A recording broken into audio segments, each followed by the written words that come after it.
first serial experiment. In each layer of this experiment, we will analyze 2 episodes of the animated series Serial Experiments Lain. Unanswered questions left by this experiment will be addressed in the second serial experiment. Please enjoy. Present day. Present time.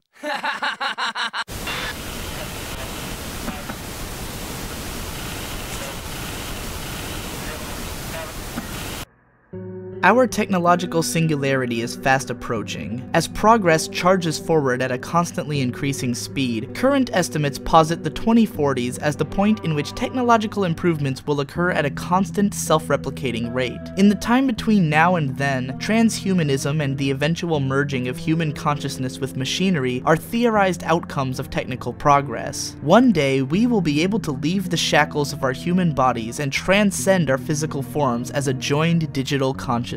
This is the stage on which Lain is set.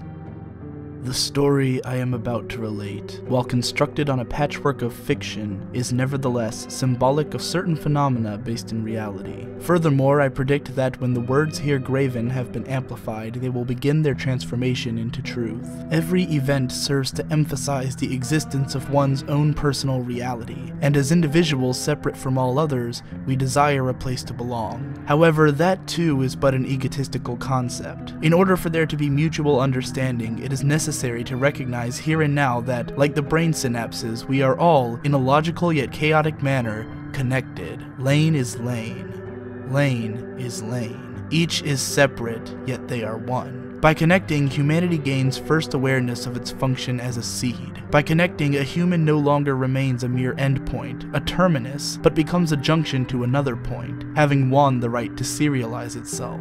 The ability to connect is the ability to continue. They are one and the same. This not only applies to the connection of axial coordinates, but temporal coordinates as well. Therefore, at the time when a conscious, intentional connection is made, surely the dead will rise from their intended place, appearing at the time coordinate of the connection's origin. In that moment, the realization shall dawn that the time in which we inhabit our physical bodies is but the starting point of connection, and the very meaning of possessing a physical body at all will be questioned. You must not fear this tale. What you must fear is Lain. Recognize that you are connected. Serialize thyself. Chiaki Konaka, writer of Serial Experiments Lain. This quote is taken from the Serial Experiments Lain art book as a commentary on episode 1.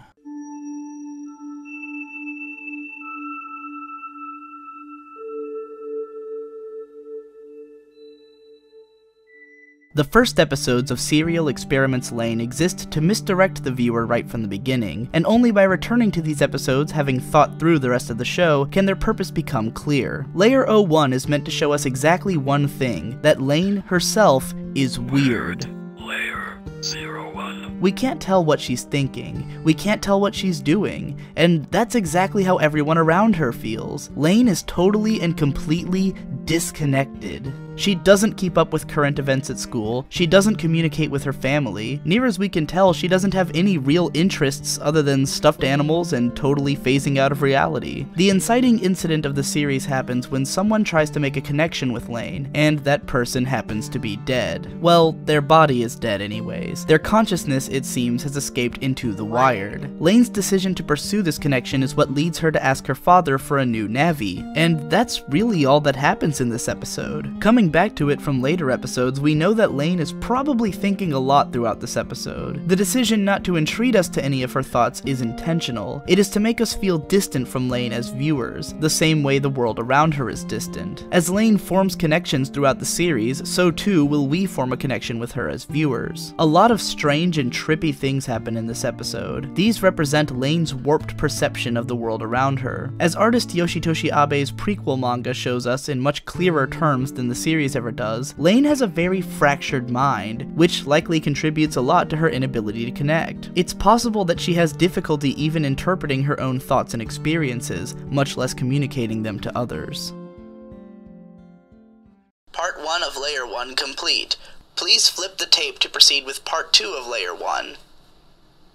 No, that's not what I said. The cream drip. Listen, Is that a true listen, you story? won't believe For it. real? Or more like, I don't want to believe No it. way. Cream's I've gonna never drip. heard It just that. tastes salty, right? Oh my god, You're that's wrong. so... Who's Lane again? One? Where did you get it? Oh my god, Would a normal person no. send a creepy thing like Is that? that Lane? The same guy always answers. Why can And you then I was like, understand so Who's mad. Lane? I couldn't Understand. understand. Well, of course the boyfriend. Sorry, but we're fine on our own. Hey, Huh? so Is that who's how this they Lane?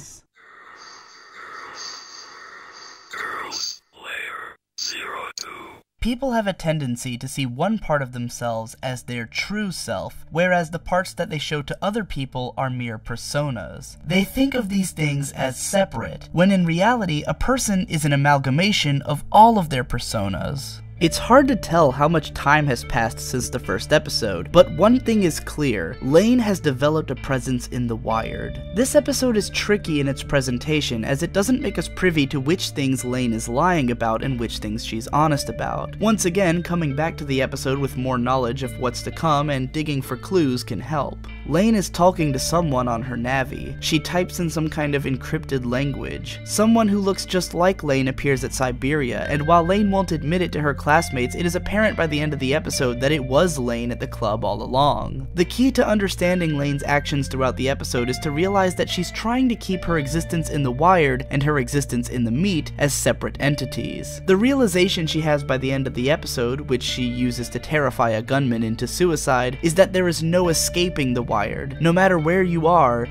always connected. Made in the late 90s, Lane was quite ahead of its time. It predicted not only how in the early 2000s the internet would be regarded as a separate world where anonymity and personas reigned. It also predicted how the internet would eventually, inevitably, overlap with the real world, once people in the real world realized that the internet is the real world. Lane tries to change her personas by dressing and acting differently when she's in Wired mode and normal mode, but she doesn't realize how people have been doing this way before The Wired existed. Her classmates are just middle schoolers, but they all pass for adults when they've dolled up and hit the club. If the characters in Lane seem a bit young for their attitudes, you may not know enough young tech-savvy teenagers. The purpose of this episode is ultimately to prove to Lane that the so-called real world and The Wired are merely two layers of one reality, which couldn't be more true of the world today. This concludes Layer 1 of the first serial experiment. Please join us again for Layer 2 in the very near future.